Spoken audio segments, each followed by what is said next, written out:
깊은 밤, 로스앤젤레스의 어느 허름한 골목. 낡은 아파트 앞에 택시 한 대가 조용히 서 있습니다. 운전석에 앉아있는 택시기사는 지금 잠시만 기다려달라며 어느 건물 안으로 들어간 한 손님을 기다리고 있는 중이에요. 라디오 음악을 들으면서 무료한 시간을 보내고 있던 바로 그때. 쿵! 하는 엄청난 소리와 함께 하늘에서 무언가가 떨어져서 택시 지붕과 앞 유리를 박살냅니다. 깜짝 놀란 기사가 차에서 내려 확인을 해보니 차 위로 떨어진 건 다름 아닌 사람이었어요. 그것도 이미 숨이 끊어진 남자의 시체였습니다. 위층 창문에서 추락한 거예요. 인적도 없는 골목, 도움을 청할 사람도 없습니다. 도대체 이 한밤중에 무슨 일이 벌어진 걸까요? 그리고 잠시 후 어둠 속에서 회색 양복을 입은 한 남자가 아무 일도 없었다는 듯 태연한 얼굴로 걸어 나와서 다시 택시에 탑니다. 그 남자는 조금 전 잠시만 기다려달라면서 건물 안으로 들어갔던 바로 그 손님이었어요. 이날 밤이 기사에게는 어떤 의미로든 평생 잊지 못할 밤이 되고 마는데. 안녕하세요. 스릴 넘치는 이야기들 들려드리는 알고 싶은 이야기 제2 채널입니다. 오늘은 심장 쫄깃해지는 스릴러 영화를 결말까지 포함해서 쭉 요약해왔는데요. 2004년에 개봉한 마이클 만 감독의 작품 콜레트럴입니다. 성실하게 하루하루를 살아가던 평범한 택시기사가 어느 날 밤 한 의문의 손님을 태우면서 겪게 되는 일에 대한 이야기고요. 해가 지고 다시 뜰 때까지 단 하룻밤 동안 벌어지는 숨막히는 사건들을 박진감 넘치게 담고 있습니다. 과연 이 택시기사에게는 이날 밤 어떤 일이 벌어지게 될까요? 이야기의 주인공은 로스앤젤레스에서 택시를 모는 기사 맥스입니다. 해가 저물어가는 시간, 맥스는 차고지에서 하루를 시작하는데요. 운전석에 앉기 전에 그가 가장 먼저 하는 일은 차를 구석구석 닦고 점검하는 겁니다. 시트를 정리하고 거울을 닦고 유리에 얼룩 하나 남지 않게 광을 내죠.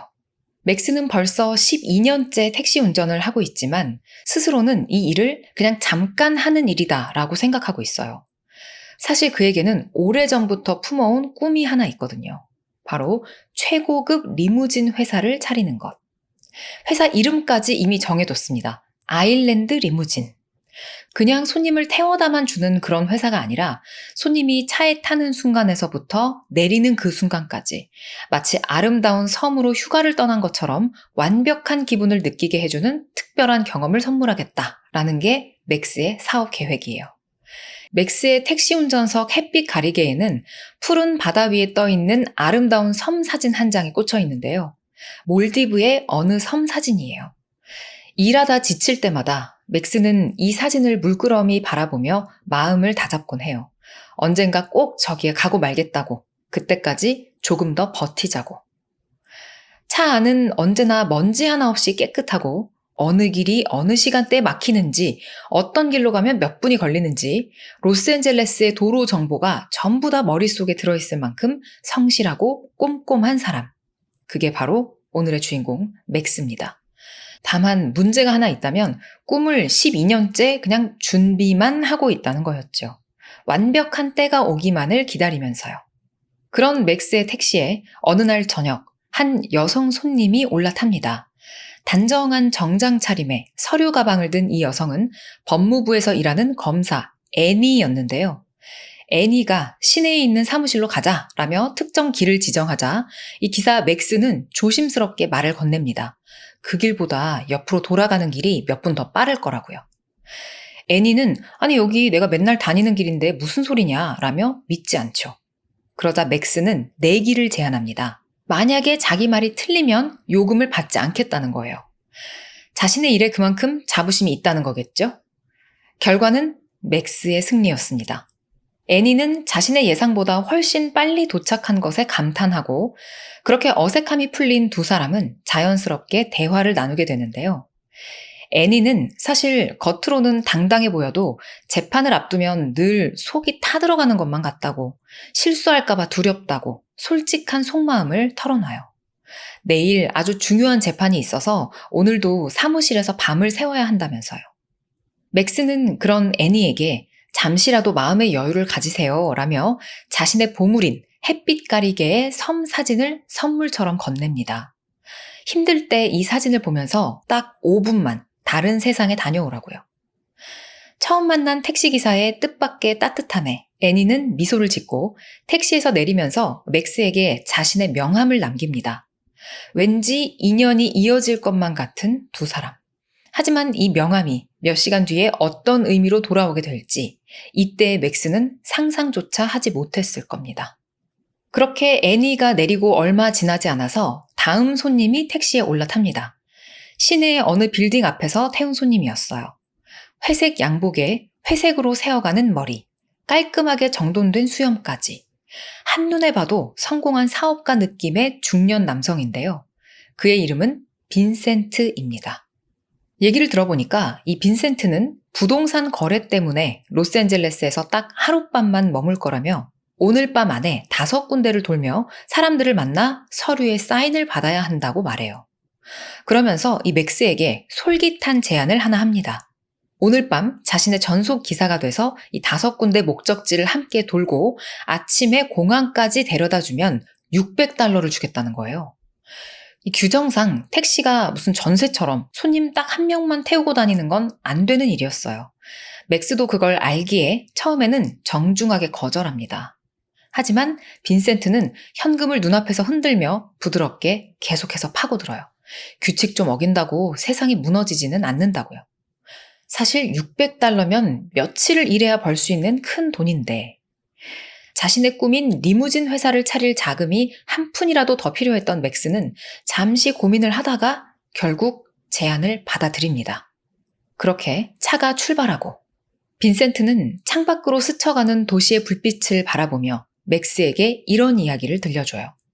로스앤젤레스는 너무 크고 사람들은 서로에게 관심이 없어서 어떤 남자가 지하철에서 죽은 채로 그 열차가 6시간을 돌아다녔는데 아무도 몰랐다는 이야기. 옆자리에서 시체가 앉아 있어도 아무도 쳐다보지 않는 도시라는 거죠.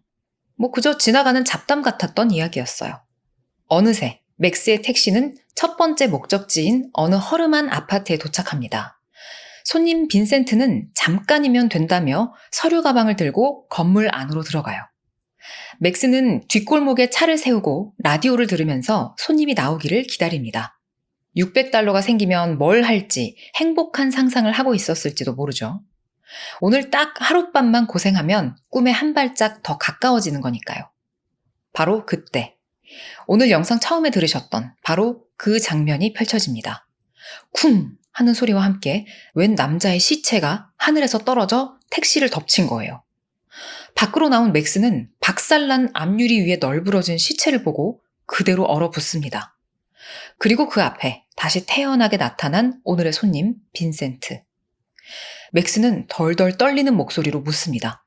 혹시 방금 당신이 저 사람 죽인 거냐고. 그러자 빈센트는 아무렇지 않게 대답해요. 나는 그냥 총을 쐈을 뿐이고 창문에서 떨어진 건 저 남자가 알아서 한 일이라고요. 그렇습니다. 이 빈센트는 부동산 사업가가 아니고 돈을 받고 사람을 죽이는 전문 킬러였던 거예요. 그가 말한 5군데 방문지는 사실 오늘 밤 안에 죽여야 될 5명의 표적이 있는 곳이었던 겁니다. 첫 번째 목적지에서 이미 진실을 깨달은 맥스는 나는 제발 좀 보내달라고 아무한테도 말 안 하겠다고 애원을 하지만 빈센트는 들은 척도 안 해요. 오히려 그에게 총을 겨누면서 방금 떨어진 시체를 맥스의 택시 트렁크에 싣게 하고 아무 일도 없었다는 듯 다음 장소로 출발하라고 명령합니다. 거절하면 어떻게 되는지 트렁크 안의 시체가 말해주고 있었죠. 맥스는 졸지에 살인자의 운전기사가 되어버린 셈입니다. 한편 시체가 사라진 그 아파트에는 로스앤젤레스 경찰의 마약 수사반 형사 패닝이 도착합니다. 이 패닝 형사는 죽은 남자가 경찰에다가 범죄 조직의 정보를 몰래 넘겨주던 정보원이라는 사실을 알아내는데요.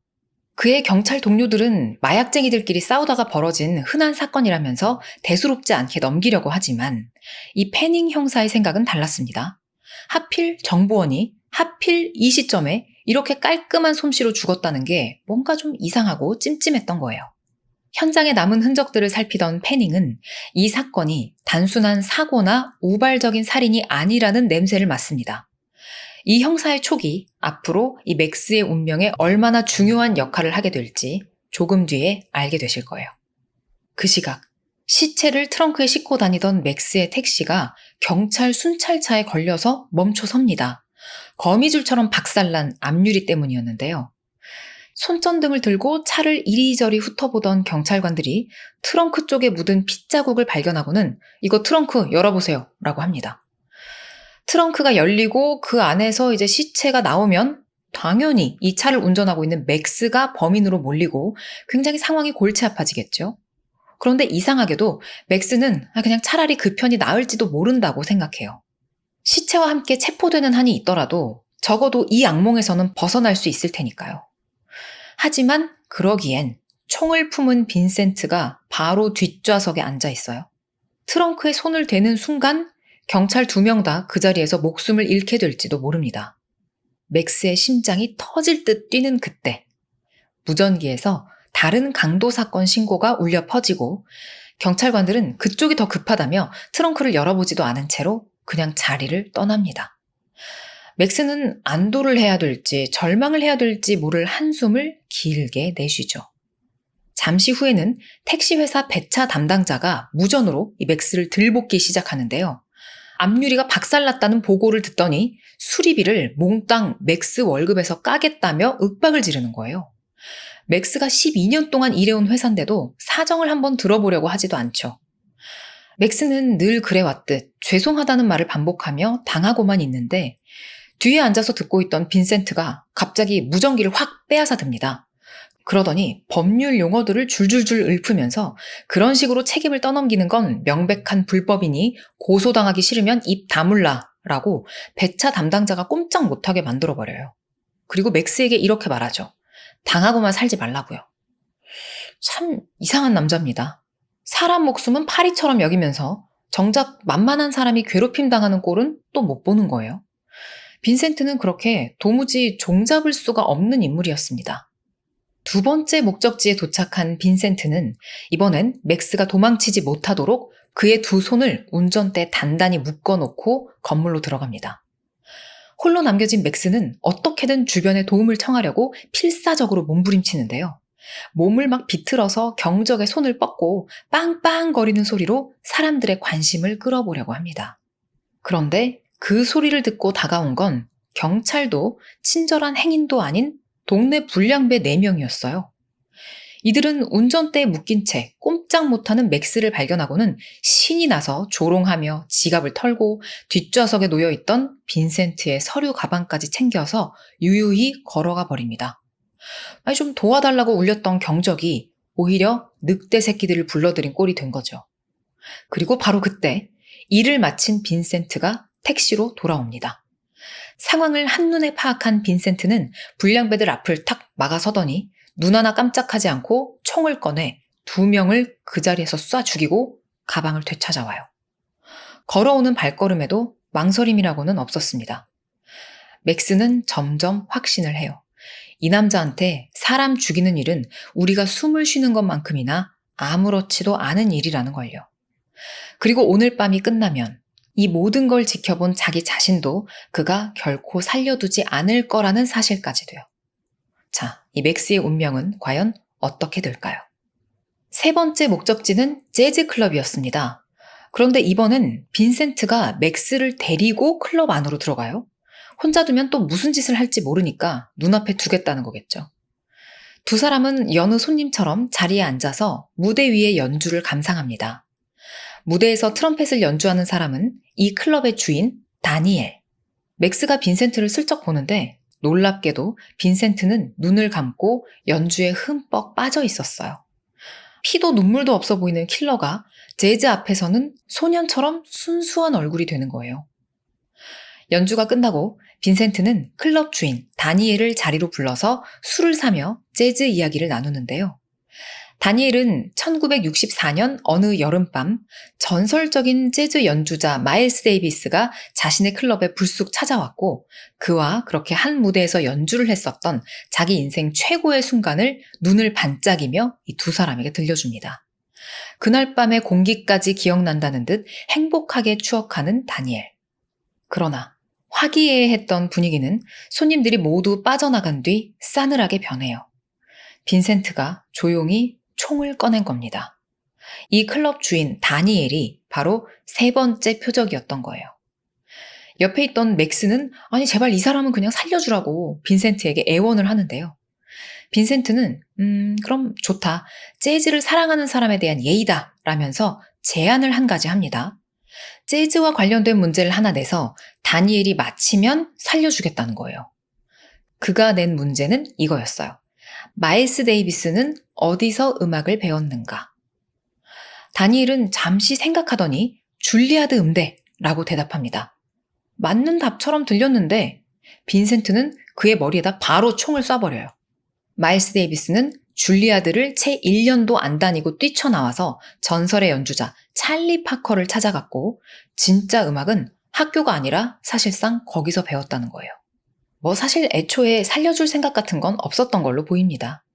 알고 보니 방금 죽은 다니엘은 한 범죄 조직의 재판에서 증언을 하기로 되어 있었던 증인이었어요. 자신이 평생을 바친 재즈클럽에서 재즈클럽 주인 다니엘은 그렇게 눈을 감고 맙니다. 충격에 빠진 맥스에게 빈센트는 잔인할 만큼 태연하게 일상을 이어가게 합니다. 맥스가 매일 밤 병원에 입원한 어머니를 찾아간다는 사실을 알게 되자 오늘도 똑같이 어머니를 뵈러 가야 하지 않겠느냐며 병문안을 강요해요. 그렇게 방금 사람을 죽인 손으로 꽃다발까지 사들고 맥스와 함께 병실에 들어선 빈센트는 맥스의 어머니 앞에서 싹싹한 아들 친구 행세를 합니다. 맥스의 어머니는 아들이 이렇게 멋진 친구를 데려온 건 처음이라면서 너무 좋아하는데요. 그런데 이 병실 안에서 맥스가 그동안 숨겨왔던 비밀이 한 가지 드러나요. 이 맥스의 어머니가 빈센트한테 우리 아들이 잘 나가는 리무진 회사를 운영하잖아 라는 이야기를 자랑스럽게 한 겁니다. 그러니까 맥스는 무려 12년 동안 어머니한테 거짓말을 하고 있었던 거예요. 실망시켜드리고 싶지 않아서. 언젠가 진짜로 리무진 회사를 차리면 이 거짓말도 진실이 될 거라고 믿으면서요. 아직 시작도 못한 꿈을 이미 이룬 것처럼 포장해온 초라한 진실이 하필 이 망할 놈의 킬러 앞에서 까발려진 순간이었죠. 병실을 나온 빈센트는 맥스의 아픈 곳을 정확히 찌릅니다. 언젠가 하다가 결국에 아무것도 못하고 늙어 죽는 게 너 같은 인간이다 라고요. 그 순간 이 맥스의 가슴 속에서 뭔가 뚝 하고 끊어집니다. 맥스는 빈센트의 서류 가방을 낚아채서 병원 복도를 지나 밖으로 그냥 내달려요. 빈센트의 그 가방 안에는 남은 표적들의 정보가 전부 들어있었거든요. 빈센트가 뒤쫓아오자 맥스는 고가도로 난간에서 가방을 그냥 있는 힘껏 아래로 집어 던져버립니다. 쌩쌩 달리는 차들에 깔려서 산산조각이 나버린 빈센트의 가방. 이제 표적에 대한 정보가 사라졌으니 살인도 멈추지 않을까? 여러분도 혹시 그렇게 생각하셨나요? 하지만 빈센트는 당황하는 대신 더 무서운 방법을 생각해냅니다. 빈센트에게 이 일을 맡긴 의뢰인은 거대 마약 조직의 보스 펠릭스라는 자였어요. 빈센트는 이 맥스에게 네가 펠릭스한테 직접 찾아가서 내 행세를 하며 표적 정보를 다시 받아오라고 시키는데요. 네가 가방을 없앴으니까 네가 해결하라는 거예요. 킬러는 보통 얼굴을 드러내지 않고 일을 하기 때문에 펠릭스도 빈센트의 얼굴을 모른다는 점을 이용한 거였죠. 거부할 수도 도망칠 수도 없는 맥스는 떨리는 발걸음으로 그렇게 펠릭스 소유의 클럽에 들어섭니다.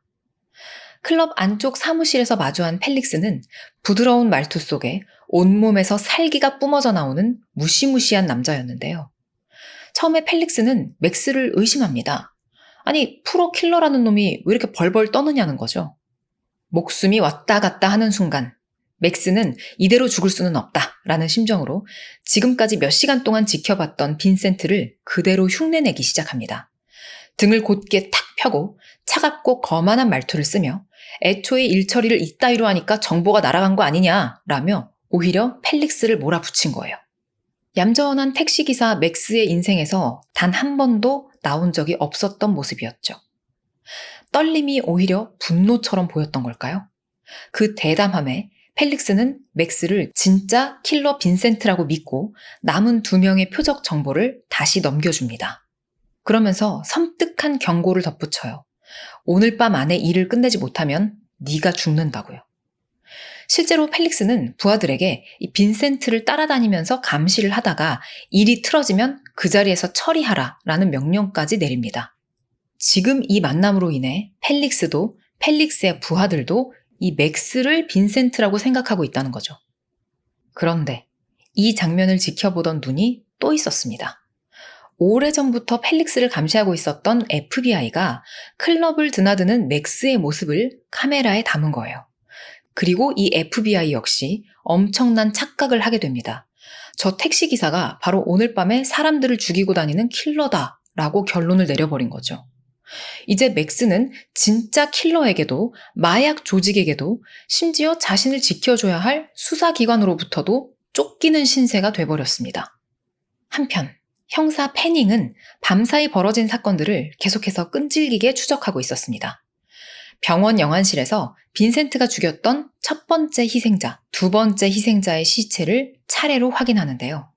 기억하시죠? 그 맥스의 택시 위로 쿵 떨어져서 죽었던 첫 번째 희생자는 경찰에다 정보를 주던 정보원이었잖아요.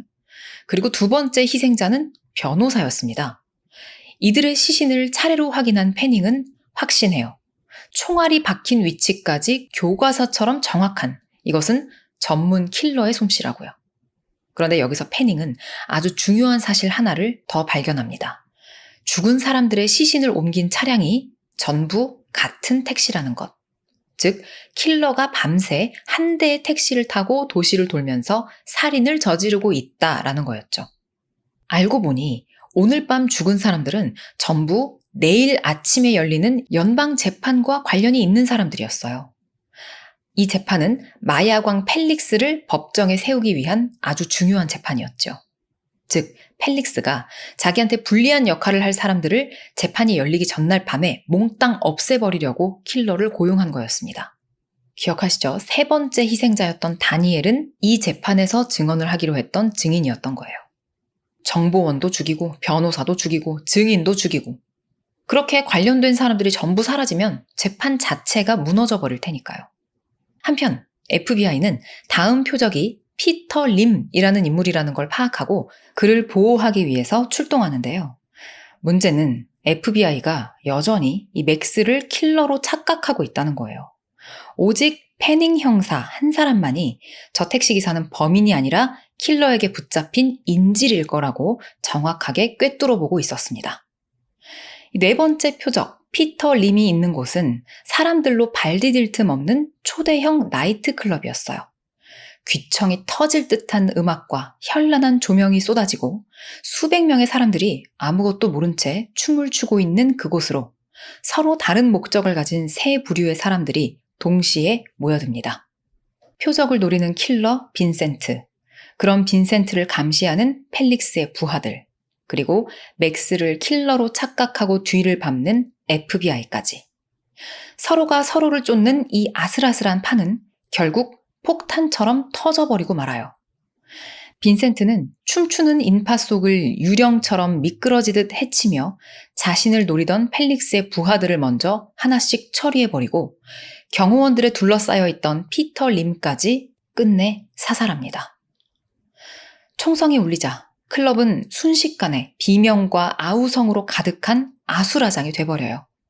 그 혼돈 속에서 맥스는 이리 치이고 저리 밀리며 몇 번이나 죽을 고비를 넘기는데요. 그때 누군가가 이 맥스의 팔을 꽉 붙잡습니다. 패닝 형사였어요. 밤새 사건을 추적하면서 맥스가 범인이 아니고 인질이라는 사실을 알아낸 패닝은 자신의 몸으로 맥스를 감싸면서 클럽 밖으로 데리고 나갑니다. 이제 이 사람만 따라가면 살 수 있는 거예요. 드디어 오늘 밤의 악몽이 끝나는 걸까요? 하지만 출구를 벗어나는 바로 그 순간, 탕! 어둠 속에서 나타난 빈센트가 이 패닝을 향해서 방아쇠를 당깁니다. 맥스를 구해줄 유일한 사람이었던 형사 패닝은 그렇게 허무하게 목숨을 잃고 맥스는 다시 이 빈센트의 총구 앞에서 운전대를 잡게 됩니다. 유일한 희망의 끈이 눈앞에서 탁 끊어져 버린 거죠. 이제 5명의 표적 중에 남은 것은 단 1명. 빈센트의 일이 끝나간다는 건 곧 이 맥스의 시간도 끝나간다는 뜻이었습니다. 다시 달리기 시작하는 택시. 그런데 운전대를 잡고 있는 이 맥스의 눈빛이 어딘가 좀 달라져 있어요. 밤새 벌벌 떨기만 했던 겁먹은 눈이 아니라 이미 죽음을 각오한 사람의 눈빛이었죠. 자신을 구하려던 사람이 눈앞에서 죽는 걸 본 순간 맥스의 안에서 두려움 대신 다른 것이 차오르기 시작한 겁니다. 맥스는 빈센트에게 쏘아붙여요. 사람을 죽이고도 아무것도 느끼지 못하는 당신은 겁만 번지르르한 텅 빈 껍데기일 뿐이라고. 지하철에서 죽은 채 6시간을 돌아다닌 그 남자 얘기를 하더니 정작 그렇게 아무도 모르게 아무도 슬퍼하지 않는 채로 사라질 사람은 바로 당신이라고 말이에요. 언제나 여유로워 보이던 빈센트의 표정이 처음으로 흔들립니다. 그리고 맥스는 조용히 엑셀을 밟기 시작해요. 속도계 바늘이 점점 위로 치솟고 빈센트가 속도를 줄이라고 경고하지만 맥스는 멈추지 않습니다. 어차피 빈센트가 마지막 표적까지 죽이고 나면 자신도 죽은 목숨. 그럴 바엔 그냥 여기서 이 악마와 함께 끝장을 보겠다는 거였죠. 12년 무사고 모범기사였던 맥스는 인생 처음이자 마지막으로 눈을 질끈 감고 그대로 핸들을 확 꺾어버립니다. 택시는 그렇게 굉음과 함께 공중제비를 돌며 도로 위에 처박히고 말아요. 뒤집힌 채 산산조각난 택시 안. 맥스가 먼저 정신을 차립니다. 깨진 유리 조각을 헤치고 기어나온 맥스. 빈센트도 부상을 입긴 했지만 목숨은 붙어 있었어요. 그는 피를 흘리면서도 비틀비틀 일어나더니 어둠 속으로 유유히 사라져버립니다. 마지막 일을 끝내러 가는 거죠. 그때 사고 현장에 도착한 경찰관이 박살난 맥스의 차 트렁크에서 쏟아져 나온 시체를 발견하고는 맥스한테 총을 겨누고 수갑을 채우려고 하는데요. 바로 그 순간 맥스의 눈에 바닥에 떨어진 빈센트의 노트북 화면이 딱 들어옵니다. 화면에 떠있는 마지막 5번째 표적의 얼굴. 그런데 그 얼굴이 맥스가 아는 얼굴이었어요. 누구였을까요? 바로 오늘 저녁 자신의 택시에 탔던 검사 애니였던 거예요. 기억나시죠? 맥스와 길 내기를 하고 섬 사진을 선물 받고 명함까지 남기고 떠났던 그 손님이요. 내일 열리는 재판을 준비하느라 사무실에서 밤을 새워야 한다던 애니의 말. 애니가 준비하고 있다던 그 재판은 바로 마야광 펠릭스의 재판이었던 겁니다. 오늘 밤 죽은 정보원이나 증인들 역시 모두 애니가 준비한 재판의 증인들이었고요. 이 살인 행진의 마지막 마침표가 바로 그 재판을 이끄는 검사 애니였던 거죠. 하룻밤 사이에 스쳐간 2명의 손님이 이렇게 연결돼 있었던 겁니다. 그리고 애니는 지금 자신에게 다가오는 죽음을 까맣게 모른 채로 사무실에 혼자 남아있어요. 맥스는 일단 설명하고 자시고 할 시간이 없으니까 자기를 붙잡으려는 경찰관을 온 힘을 다해서 뿌리치고 그의 총까지 빼앗아서 애니의 사무실 건물을 향해 미친 듯이 달리기 시작합니다. 밤새 도망칠 궁리만 하던 남자가 처음으로 누군가를 향해서 달려가는 순간이었어요. 12년 동안 규칙 하나 어기는 것도 벌벌 떨던 소심한 택시기사가 이제 누군가를 구하기 위해서 목숨을 걸고 뛰고 있는 겁니다. 맥스는 길을 가던 행인의 휴대전화를 빼앗아서 애니의 명함에 적힌 번호로 전화를 걸어요. 킬러가 당신을 죽이러 그 건물로 가고 있으니까 지금 당장 얼른 도망치라고, 경찰에 신고하라고요. 애니는 처음엔 이상한 장난 전화라고 생각을 합니다. 하지만 맥스의 입에서 펠릭스 재판 이야기가 나오자 얼굴이 새하얗게 굳어져요. 그 사건은 아직 세상에 공개되지 않은 기밀이었거든요. 오늘 밤 이 재판과 관련된 인물들이 하나둘 살해당하고 있다는 이야기를 들은 애니는 그제서야 사태의 심각성을 깨닫습니다. 빈센트는 이미 애니가 일하고 있는 건물 안에 들어와 있었습니다. 경비원을 해치워버리고 그의 총을 손에 넣은 빈센트는 어두운 사무실로 소리 없이 올라가요. 위층 자료실에서 혼자 서류를 찾고 있던 애니는 조용한 서가 사이로 다가오는 인기척에 숨이 멎을 것만 같은 공포를 느낍니다. 도망칠 곳 없는 미로 같은 서가 사이에서 벌어지는 숨막히는 술래잡기. 전화기 너머로 이 상황을 듣고 있던 맥스도 건물 안으로 뛰어들어 계단을 미친 듯이 뛰어 올라가요. 마침내 빈센트의 총구가 서가 사이에 숨어있던 애니를 찾아내 겨누어지는 순간 탕 하고 총성이 울립니다. 그런데 쓰러진 건 애니가 아니라 빈센트였어요. 가까스로 시간 안에 도착한 맥스가 방아쇠를 당긴 거죠. 어깨를 맞은 빈센트가 주춤하는 사이 맥스는 애니의 손을 잡고 건물을 빠져나와서 어둠 속을 내달립니다. 이렇게 얘기가 끝나는 걸까요? 아직 아닙니다. 숨이 턱까지 차오른 두 사람이 뛰어든 곳은 새벽의 지하철이었습니다. 막 출발하려는 열차에 가까스로 몸을 실은 맥스와 애니.